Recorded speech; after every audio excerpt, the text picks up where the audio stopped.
So you're diligently paying your bills on time, month after month, but your credit score just looks like it doesn't want to budge. Truth is, there's a little-known factor that could be holding you back, and it all comes down to timing. Yes, there is a best day to pay your credit card bill to help boost your score, and it can do that pretty fast, too. Now, I imagine you frantically checking your calendar. Is it Monday, Tuesday, Wednesday? Surely it's gotta be Friday. Well, it's actually none of those. And by the end of the video, we will reveal the exact best day to pay your credit cards to boost your score. The truth is, the most important day for paying your credit card bills is hiding in plain sight, printed right on your credit report. And once you uncover this secret, you'll be pretty amazed at how quickly your credit score can improve. In this video, we'll deep dive into the world of credit reporting and uncover exactly why paying your bills on the credit closing date can make all the difference. We'll explore real-life examples, provide actionable tips, and give you the tools you need to take control of your credit score, once and for all. In order to understand more about the best time to pay credit card bills, we need to understand a little more about how they work. The main things you need to know are statement opening and closes, the billing cycle, the payment due date, and minimum payments. Let's use an example. You're scrolling through your favorite travel site and you spot the perfect vacation. A few clicks later and boom, you've charged $1,000 to your credit card. First off, the date you made the purchase is crucial. Let's say you booked your trip on the 5th. This date falls somewhere between your statement opening and closing dates, which are the bookends of your billing cycle. Knowing these dates is key because they determine which charges end up on your monthly statement. Fast forward to the 15th, your statement closing date, and your credit card company whips up your monthly statement. And there it is, your $1,000 vacation charge, stealing the spotlight in your statement balance. This is the amount you'll need to pay off in full by the due date to dodge those annoying interest fees. Your payment due date is basically the deadline for paying off your statement balance without any interest. Credit card companies usually give you about 25 days after your statement closes to make this happen. So, if your statement closed on the 15th, you might have until the 10th of the next month to pay off your vacation in full. And what about that minimum payment on your statement? It's the smallest amount you can pay to keep your account in good standing, but it's not always a good idea to use that, as you'll end up with nasty interest charges later on. Now let's dive into the juicy part, the statement closing date strategy. This is where you can really take control of your credit score and give it a nice boost. The key is to pay attention to your statement closing date and make strategic payments before then. In order to use this strategy, you need to know credit utility. We'll get into it a little more later, but in summary, credit utilization is simply the amount of your credit limit that you're using at any given time. The lower your credit utilization, the better it is for your credit score. Let's say you have a credit card with a $5,000 limit. You've got that dream vacation and have racked up a balance of $1,000. When your statement closing date rolls around, your credit card company takes a snapshot of your account and reports your balance to the credit bureaus. At this point, your credit utilization is 20%, $1,000 balance with a $5,000 limit. But here's the game changer. If you make a payment before your statement closing date, you can effectively lower your reported balance, and in turn, your credit utilization. Let's say you pay $800 before the statement closing date. Now, your reported balance is only $200, and your credit utilization drops to just 4%. $200 balance over $5,000 limit. That's a massive difference that can seriously boost your credit score. Now, you may have heard before that carrying a balance and paying interest is necessary to build credit. In fact, it's a costly misconception. In reality, you can build a solid credit history by paying your full balance by the due date each month without ever having to pay a dime in interest either. So here's your step-by-step plan to master the statement closing date strategy. Number 1, find your statement closing date. Check your credit card statement or online account to find out when your statement closing date is each month. Number 2, make strategic payments. If you've made a large purchase or have a high balance, pay off as much as you can before the statement closing date. This will lower your reported balance and credit utilization. Number 3, pay the remaining balance in full. After the statement closing date, make sure to pay off the remaining balance in full by the payment due date to avoid interest charges. Number 4, watch your credit score soar.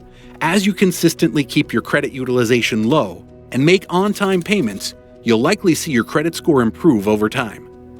So next up, what exactly is credit utilization? It's basically how much of your available credit you're using at any given time. The goal is to keep this number as low as possible, because the lower your utilization, the better it looks to the credit bureaus, and the higher your score can climb. Now you might be wondering, what's a good credit utilization percentage to shoot for? Well, most financial gurus out there recommend keeping it under 30%. So if you've got a credit limit of $10,000, you'd want to keep your balance below $3,000. But hey, if you really want to kick your credit score into high gear, aim for single digits. Keeping your utilization under 10% can really make your score soar. So, using that same $10,000 credit limit example, you'd want to keep your balance below $1,000, or even better, under $100. I know you're probably thinking, easier said than done, and trust me, I get it. Life happens. And sometimes those credit card balances can creep up without us even realizing it. But don't worry, that's where the statement closing date strategy comes into play. By being strategic and paying down your balance before your statement closing date, you can keep your reported utilization nice and low, even if you're using your card a bunch throughout the month. Alright, now that you understand the power of the statement closing date strategy, let's talk about how to actually put it into practice. Implementing this strategy is easier than you might think, and with a little organization and planning, you'll be on your way to credit score success. First things first, you need to find your statement closing date for each of your credit cards. Here's how. 1. Log into your online credit account or grab a recent statement. 2. Look for the statement closing date or statement date. It's usually listed near the payment due date. 3. Mark this date on your calendar or set a reminder on your phone.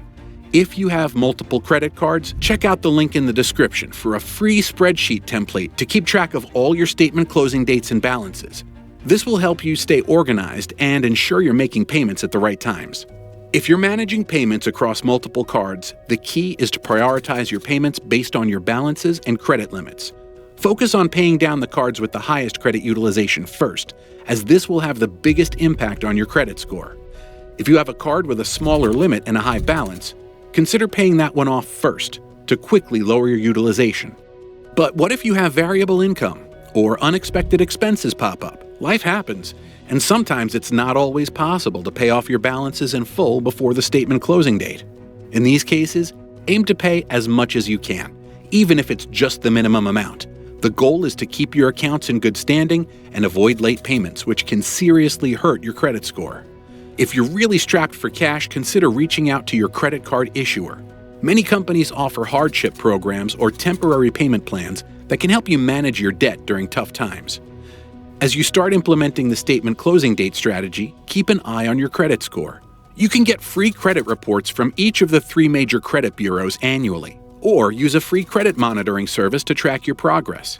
Experiment with different payment amounts and see how they impact your score over time. But you shouldn't let this strategy replace some of the best credit card tips you should be following. First and foremost, you absolutely have to make sure you're paying all your bills on time, every time. I know life gets busy and it's easy to forget a due date here and there, but trust me, even one late payment can do some serious damage to your score, and it can take what feels like forever to bounce back. Another key thing, keep a close eye on those credit card statements. I know it's not the most exciting bedtime reading, but taking a few minutes to review your statements each month can really pay off. You might catch a sneaky error or unauthorized charge that could have gone unnoticed. Plus, you'll get a better handle on your spending habits and can catch yourself before you go overboard. And speaking of spending, let's get one thing straight. Just because you have a credit limit doesn't mean you should max it out. Use your credit cards wisely, stick to your budget, and only charge what you know you can pay off. That's how you win the credit game in the long run. Alright, let's recap the simple steps you need to take to boost your credit score using this statement closing date strategy. First, find your statement closing date by checking your credit card statement or online account. Next, pay off as much of your balance as possible by that closing date to keep your reported utilization low. Then, pay the remaining statement balance in full by the due date to avoid interest charges. Finally, keep an eye on your credit utilization and credit score to see the impact of your payments. Implementing this strategy can be a game changer for your credit score. It only takes a few minutes each month, but the results can be incredible. Remember, your credit score is like a marathon, not a sprint. Consistency and good habits over time are what really make the difference and are exactly how you win the credit card game. Want to see more tips on managing your credit? Check out our next video here.